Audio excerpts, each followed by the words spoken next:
Assalamualaikum warahmatullahi wabarakatuh. Selamat pagi anak-anak. Bagaimana kabarnya hari ini? Semoga selalu dalam keadaan sehat dan tetap semangat ya belajarnya. Nah, perkenalkan, nama Ibu Rika Febriani. Kalian bisa memanggil Ibu Rika. Nah, pada kesempatan kali ini kita akan membahas bab baru, yaitu mengenai sistem pencernaan. Sebelum kita membahas lebih lanjut mengenai sistem pencernaan dan organ yang menyusunnya, maka terlebih dahulu kita akan membahas mengenai apa saja yang dapat diserap oleh tubuh, yaitu zat makanan. Selanjutnya yaitu mengenai tujuan pembelajaran. Nah, setelah mengikuti pembelajaran hari ini, diharapkan siswa mampu yang pertama, mengidentifikasi zat-zat nutrisi pada makanan, yang kedua, menyebutkan contoh-contoh bahan makanan sebagai sumber zat-zat yang diperlukan tubuh, dan yang ketiga, menganalisis zat-zat makanan yang dibutuhkan oleh tubuh manusia dalam kehidupan sehari-hari. Nah, untuk selanjutnya, mari kita lihat bersama-sama gambar berikut ini. Nah, pernah nggak sih anak-anak mengamati orang yang kekurangan nutrisi maupun yang kelebihan nutrisi seperti pada gambar berikut ini? Nah, orang yang mengalami kekurangan nutrisi, ini tubuhnya itu kurus, kemudian pipinya cekung, matanya cekung, kemudian berat badannya kurang. Kemudian untuk yang kelebihan nutrisi, ini orangnya memiliki tubuh yang gemuk, akan tetapi berat badannya tidak ideal. Nah, dari gambar tersebut dapat kita ambil pelajaran bahwasannya nutrisi yang diperlukan oleh tubuh itu harus seimbang. Dan berapa sih jumlah nutrisi yang memang dibutuhkan oleh tubuh kita? Selanjutnya mengenai makanan sehat. Nah, anak-anak tahu nggak sih apa itu makanan sehat? Nah, makanan sehat itu adalah makanan yang mengandung gizi seimbang dan tentunya higienis. Nah, pada gambar berikut, kalian akan memilih lalapan ayam atau bakso aci. Nah, tentunya kita akan memilih lalapan ayam kan? Nah, mengapa? Karena pada lalapan ayam itu terdapat nasi yang merupakan makanan pokok kita, khususnya orang Indonesia. Jadi bukannya kita tidak boleh memakan makanan yang lain, akan tetapi terlebih dahulu kita harus memenuhi kebutuhan nutrisi utama bagi tubuh kita. Untuk selanjutnya, di sini ada beberapa fungsi makanan. Jadi, makanan yang dimakan oleh kita itu tidak langsung diserap oleh tubuh, akan tetapi makanan tersebut dipecah terlebih dahulu menjadi zat-zat yang diperlukan oleh tubuh untuk memenuhi beberapa kebutuhan. Nah, seperti yang pertama, sebagai penyedia bahan bakar atau sebagai sumber energi. Dalam beraktivitas tentunya kita kan memerlukan energi ya. Kemudian yang kedua itu sebagai pembangun tubuh. Jadi makanan yang telah dipecah kemudian menjadi zat-zat yang diperlukan oleh tubuh tadi itu salah satunya berperan untuk pembangun tubuh. Kemudian yang ketiga sebagai pelindung dan pertahanan tubuh. Nah, selanjutnya yaitu mengenai zat makanan.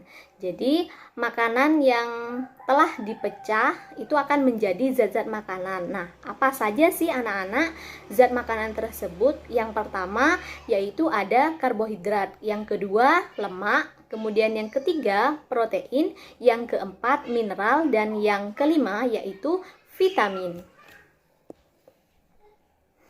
Nah, di sini kita akan membahas lebih rinci lagi nih mengenai zat-zat makanan tersebut. Yang pertama yaitu karbohidrat. Nah, di sini kan kalau kita menjelaskan mengenai karbohidrat, tentunya kita langsung berorientasi pada makanan pokok. Nah, makanan pokok itu apa aja sih? Kan ada nasi, kemudian jagung, kentang, ubi, dan sagu. Nah, akan tetapi pada umumnya biasanya kita sebagai orang Indonesia makanan pokoknya itu adalah nasi. Nah, di sini dijelaskan bahwa karbohidrat itu adalah zat makanan yang tersimpan dalam tubuh tumbuhan dan merupakan hasil sintesis senyawa organik yang mengandung unsur C atau karbon, H hidrogen, dan juga oksigen. Nah, apa saja sih Bu fungsi karbohidrat itu? Yang pertama, yaitu sebagai sumber energi dan mengatur proses metabolisme. Yang kedua, menghemat protein dan membantu pengeluaran feses. Yang ketiga, sebagai bahan pembentuk struktur sel, jaringan, dan organ tubuh. Nah, apakah ada dampaknya Bu jika kelebihan maupun kekurangan karbohidrat? Nah, tentu ada anak-anak yang dampak dari kelebihan karbohidrat itu misalnya obesitas. Nah, obesitas itu kita tahu sendiri bahwa kelebihan berat badan. Kemudian jika kekurangan kita akan mengalami ketosis. Jadi ketosis ini adalah lemak yang diubah menjadi energi. Jadi metabolisme lemak itu menghasilkan keton. Nah, akibat dari kelebihan keton tersebut, maka akan mengalami ketosis dan itu tidak baik bagi tubuh kita. Untuk selanjutnya, yakni mengenai struktur karbohidrat. Jadi di sini ada 3 struktur karbohidrat. Yang pertama yaitu yang paling kecil terlebih dahulu itu ada monosakarida. Ini tersusun atas 1 gugus gula, rasanya manis dan juga larut dalam air. Yang kedua disakarida. Tadi kan tersusun dari 1 gugus gula. Kalau itu disakarida itu tersusun atas 2 gugus gula, rasanya manis dan juga larut dalam air. Dan yang terakhir yaitu polisakarida. Itu tersusun atas banyak gugus gula. Nah, karena tersusun atas banyak gugus gula, maka polisakarida ini sukar larut dalam air dan tidak berasa. Yang kedua yaitu mengenai lemak. Nah, lemak atau kita biasa menyebutnya lipid ini merupakan zat organik hidrofobik, artinya sukar larut dalam air, namun larut dalam pelarut organik.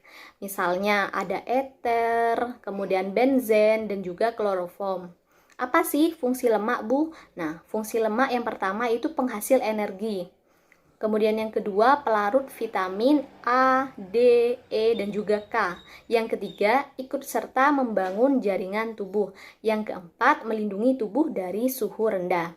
Nah, tentu ada dampaknya, kelebihan maupun kekurangan dari lemak ini. Kelebihannya apa jika kelebihan lemak? Yang pertama itu ada stroke, kemudian diabetes, gangguan jantung. Kemudian kekurangannya kita bisa mengalami depresi, kemudian berisiko kekurangan vitamin. Nah, mengapa demikian? Karena kan fungsi lemak itu sebagai pelarut vitamin. Nah, jika kekurangan lemak, maka tentunya kita juga akan mengalami kekurangan vitamin. Kemudian kita juga bisa mengalami kedinginan, cepat lapar, dan juga lelah. Untuk selanjutnya yaitu sumber lemak. Nah, sumber lemak ini dapat kita ambil itu dari lemak hewani dan juga lemak nabati. Lemak nabati ini diperoleh dari tumbuhan.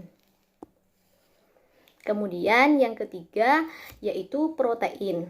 Nah, apa sih fungsi protein, Bu?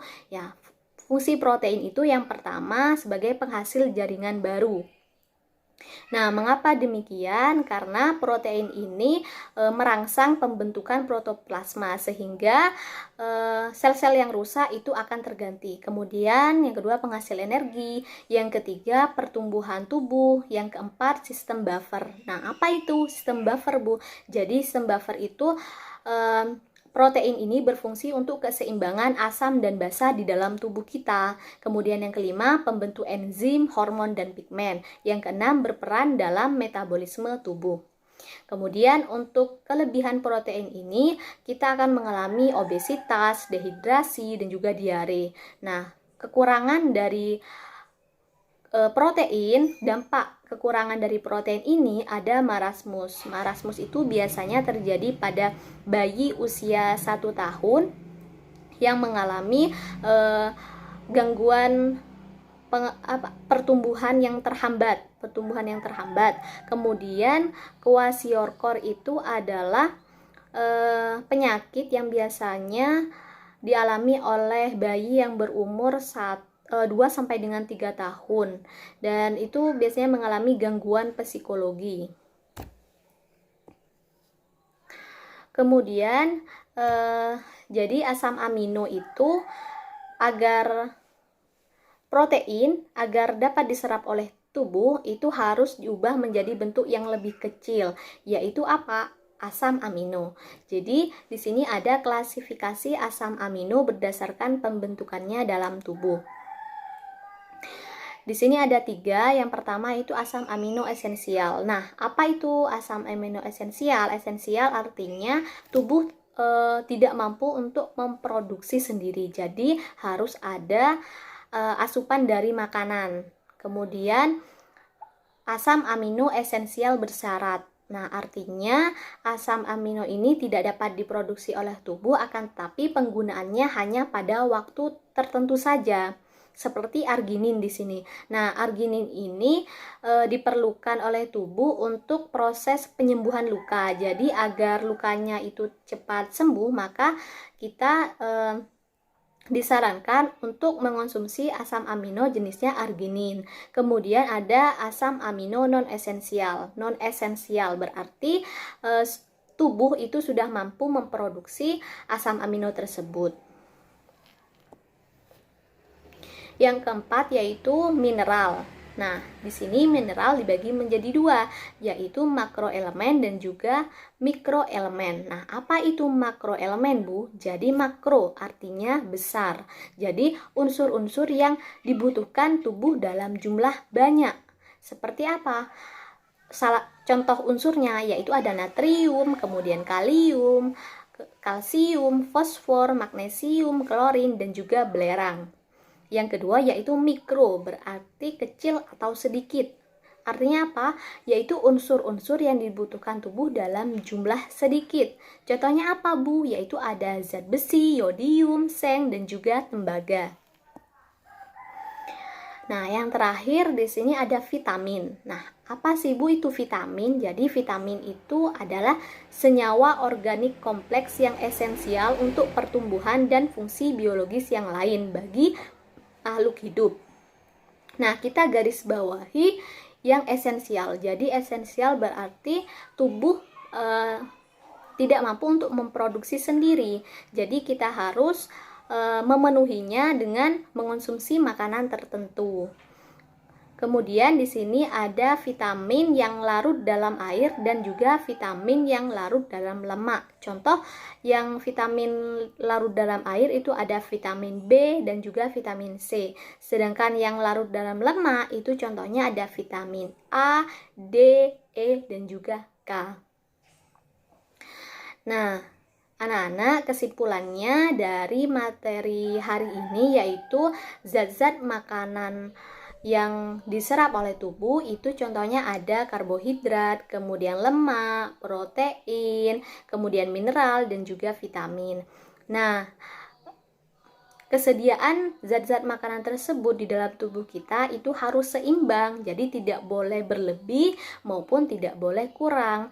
Karena kenapa? Karena akan menyebabkan gangguan nantinya atau penyakit di dalam tubuh kita. Mungkin cukup sekian yang dapat Ibu sampaikan pada pembelajaran hari ini. Semoga kalian selalu sehat dan juga tetap semangat untuk belajar. Ibu akhiri, wassalamualaikum warahmatullahi wabarakatuh.